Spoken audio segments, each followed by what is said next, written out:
135 గజాల భూమి కేవలం 8 లక్షలకే. ప్రతి నెల 10,000 మంత్లీ రెంటల్ ఇన్కమ్. నమస్తే, నేను విజయ్. హైదరాబాద్లో హైడ్రా తన దూకుడుని పెంచుతోంది. ఇప్పుడు పాత బస్తీపై తన కాన్సన్ట్రేషన్ని పెంచింది. ముఖ్యంగా మూసీ నది ప్రక్షాళనలో భాగంగా పాత బస్తీలో ఉన్నటువంటి అనేక అక్రమ కట్టడాలను కూల్చివేత ప్రారంభం ఇవాళ నుంచి స్టార్ట్ అయింది. సో దీనిపైన విశ్లేషణ చేయడానికి పొలిటికల్ అనలిస్ట్ చందు శ్రీనివాస్ గారు మనతో పాటు. నమస్తే శ్రీనివాస్. నమస్కారం విజయ్ గారు. హైడ్రా ఎక్కడ కూడా ఒక్క అడుగు కూడా వెనకడుగు వేసే పరిస్థితి లేదు. సో ఇవాళ నుంచి కూడా అందరు ఎదురు చూస్తున్నటువంటి పాత బస్తీలో కూల్చివేతలు స్టార్ట్ అయ్యాయి. ఎలా చూడాలి? డెఫినెట్గా అండి, ఇప్పుడు అదొక మంచి సదుద్దేశంతో ఏర్పాటు చేసింది. కానీ గతంలో ఈ యొక్క మూసీ పరివాహ ప్రాంతం కావచ్చు, హైదరాబాద్లో నదులు ఏదైతే చెరువులు కావచ్చు, నాలాలు కావచ్చు, పార్కు స్థలాలు కావచ్చు, ఎక్కువగా 2016 నుంచి 2021 వరకు ఆక్రమణలకు గురైనాయి. మరి ప్రభుత్వ ఆస్తుల్ని ఇట్లా ఆక్రమణకు గురి చేసుకోవడం తప్పే కదా. గత ప్రభుత్వం చూసి చూడనట్టుగా ఉండటం వల్ల ఇప్పుడు ఈ ప్రభుత్వం రేవంత్ రెడ్డి గారు మొదటి నుంచి ఒకే స్టాండ్ మీద ఉన్నాడు. ఆయన హైడ్రా అనేది ఆయన మానసపత్రిక అని చెప్పాడు. ఆ దిశగా తన మన ఏం లేదు. ముందు పల్లవరాజు గారు మాజీ కేంద్ర మంత్రి, కాంగ్రెస్ నాయకుడిదే, సోనియా గాంధీ ఫ్యామిలీకి అత్యంత సన్నిహితుడు ఆయనదే కొట్టేస్తే ఇంకా ఏదుంది? ఎవరిని వదలతలే. ఇక్కడ పార్టీలు కాదు, ఇక్కడ ముఖ్యం కాదు. హైదరాబాద్ భవిష్యత్తు ముఖ్యం. హైదరాబాదు మంచి నెక్స్ట్ జనరేషన్కి మంచి వాటర్ ఇవ్వాలి, వరదలు వచ్చినా ఎటువంటి ఇబ్బంది లేకుండా ఉండాలి. దేశానికే కాకుండా ప్రపంచానికి మార్గదర్శకంగా హైదరాబాద్ని ప్లాన్ చేస్తున్నారు. మరి దానికోసం 1,00,000 కోట్ల పైన బడ్జెట్తో మూసీ పరివార ప్రాంతాల్లో నిర్వాసితులకి డబుల్ బెడ్రూమ్స్ ఇద్దామన్నారు. 16,000 మందికి ఆల్రెడీ ఒక 200 ఫ్యామిలీస్ వెళ్ళి కలెక్టర్ గారు ఇచ్చేసి వాళ్ళు చక్కగా యాక్సెప్ట్ చేసి వెళ్తున్నారు. కొంతమంది యాక్సెప్ట్ చేయకుండా ఎందుకుంటున్నారంటే ఇప్పుడున్న ప్రతిపక్షాలలో వాళ్ళు రెచ్చగొట్టి వాళ్ళు ముందు తీసుకొచ్చి అన్యాయం జరుగుతుందనే భావంతో కోర్టులకు వెళ్ళి ఎక్కడిక్కడ స్టేలు తీసుకొచ్చి ఆపేద్దామని అనుకుంటున్నారు. ఇక్కడ ఆపటం అనేది ఇక్కడ మీరు చూసారు లేదు, తాత్కాలికంగా మేము ఉన్నామని చెప్పేసి ఆయా పార్టీలు అన్నీ తప్పితే ఇక్కడ మార్నింగే ఆల్రెడీ స్టార్ట్ అయింది. అంటే ఇక్కడ ఏంటి, ఇక్కడ భవిష్యత్తు ఏంటి? నెక్స్ట్ జనరేషన్కి ఏమి ఇవ్వాలి? మంచి గాలి ఇవ్వాలి, మంచి వాటర్ ఇవ్వాలి, ప్రభుత్వ ఆస్తులను పరిరక్షించుకోవాలి. ఇప్పుడు ఇట్లా జరుగుతుంది కదా. 10 రోజుల క్రితమే ఏదైతే తెలంగాణ క్యాబినెట్ ఉందో సంపూర్ణంగా ఆమోదం తెలియజేసింది. ప్రత్యేక ఆర్డినెన్స్ కూడా తీసుకొచ్చింది. దానికి సంబంధించిన ఫైల్ కూడా ఇప్పుడు రాజ్భవన్లో ఉంది. దానికి 374B ప్రకారం 1955లో ఉన్న GHM చట్టాన్ని కూడా సవరించి 374B ప్రకారం సర్వాధికారాలని హైడ్రాకి కట్టబెడుతుంది.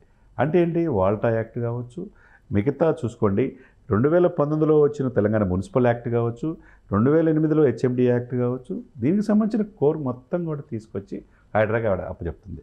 అంటే జంట నగరాలు మొత్తం కూడా ఈ పరిధిలో వస్తుంది. Outer ring road, peripheral ring road మొత్తం కూడా 2,500 కిలోమీటర్ల చదరపు కిలోమీటర్ల విస్తీర్ణం హైడ్రా విస్తరించింది.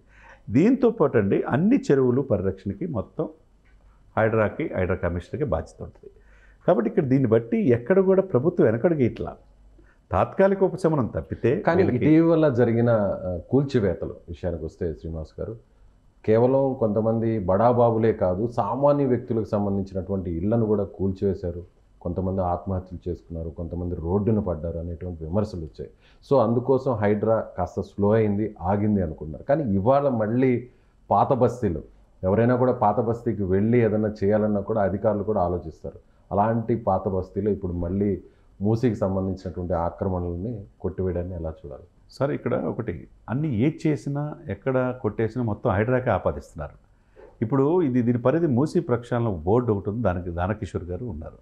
ఆయన ఆధ్వర్యంలో ఇది నడుస్తుంది.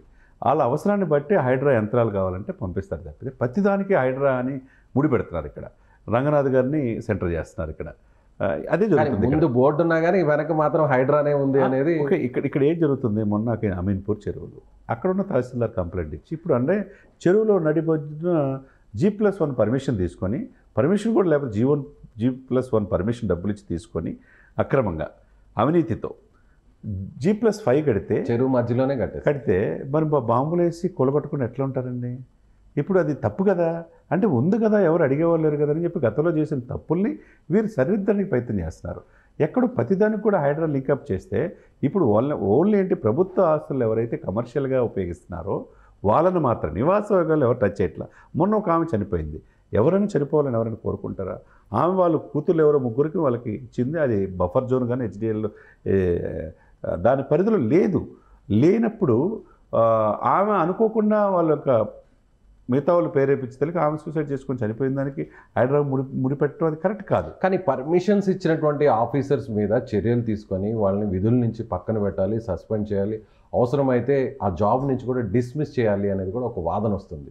సో వాళ్ళ మీద యాక్షన్ తీసుకోకుండా ఏ సంబంధం లేనటువంటి అమాయకులు ఇందులో బలవుతున్నారు అనేది ఒక పెద్ద ఆరోపణ. ఇక్కడ సార్ ఇక్కడ 10% మాత్రమే ఇబ్బంది గురవుతారు. 80 to 90% హ్యాపీగా ఫీల్ అవుతారు. హైదరాబాద్ ఇప్పటికైనా ఒక మంచి పనికి ఎవరు చేయని విధంగా, గతంలో ఏ ముఖ్యమంత్రి చేయని విధంగా, 5 దశాబ్దాలు ఏ ముఖ్యమంత్రి చేయని విధంగా 1905 నాటి చట్టాలనే సవరిస్తున్నారంటే 100 years తర్వాత హైదరాబాద్కి మంచి రోజులు వచ్చినట్టుగా గమనించాలి.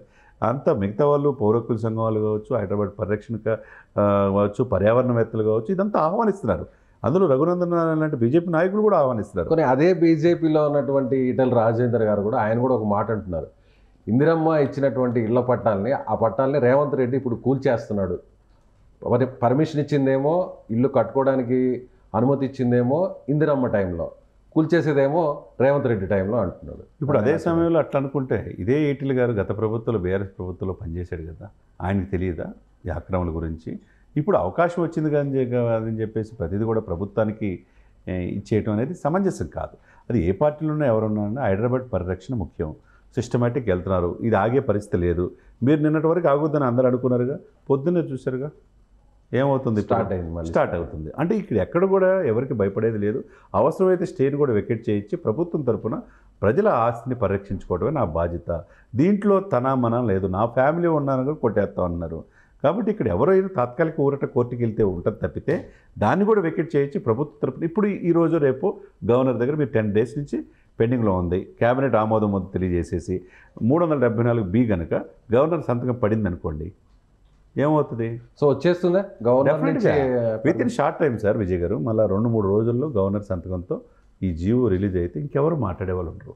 ప్రభుత్వం కూడా ఏమంటుంది, మీకు చట్టబద్ధత ఏముందో తెలియజేయమన్నారు. లేదంటే గతంలో ఉన్నటువంటి గవర్నర్ తమిళిసై లాగే ఇప్పుడున్నటువంటి గవర్నర్ కూడా ఏమన్నా ఈ గవర్నమెంట్కి కాస్త చురకలు వేసే పరిస్థితి ఏమన్నా కనిపిస్తుంది? అదేమీ ఉండదండి. ఎందుకంటే ప్రభుత్వం కోసం ఇప్పుడు కోర్టు కూడా ఏం చెప్తుంది, ఎక్కడైతే చెరువులు నాలాలు ఆక్రమించుకుంటే నిర్దాక్షిణ కొట్టేయండి.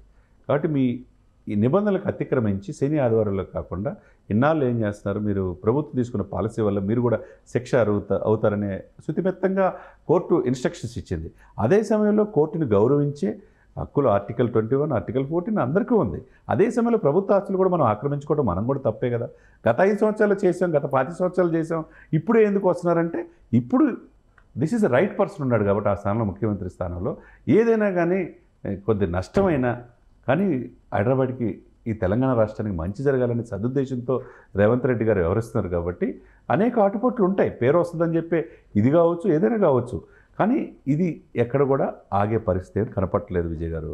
డెఫినెట్గా తరతరాల నుంచి ప్రభుత్వ ఆస్తులు ఇది చేసుకొని పక్కా బిల్డింగ్లు కట్టుకునే వాళ్ళకి, విల్లాలు కట్టుకునే వాళ్ళకి, ఫామ్ హౌస్లు కట్టుకునే వాళ్ళకి ఇబ్బంది ఉంటుంది.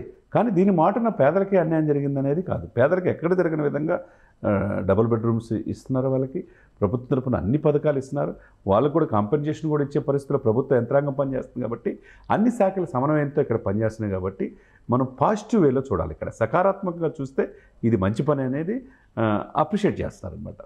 Right sir. సో చిన్న చిన్న సమస్యలు, ఇబ్బందులు ఉన్నప్పటికీ కూడా భవిష్యత్ తరాలకు ఒక మంచి నగరాన్ని అందించాలి, ముఖ్యంగా ప్రకృతి వనరులను కాపాడాలి అనేటువంటి ఒక లక్ష్యంతో హైదరాబాద్ వెళ్తుంది. అందులో భాగంగానే ఈ కూల్చివేతలని శ్రీనివాస్ గారు చెప్తున్నారు. Thank you so much. Suman టీవీలో మీ పర్సనల్ అండ్ బిజినెస్ ప్రమోషన్స్ కోసం కింది నెంబర్కి కాంటాక్ట్ చేయండి.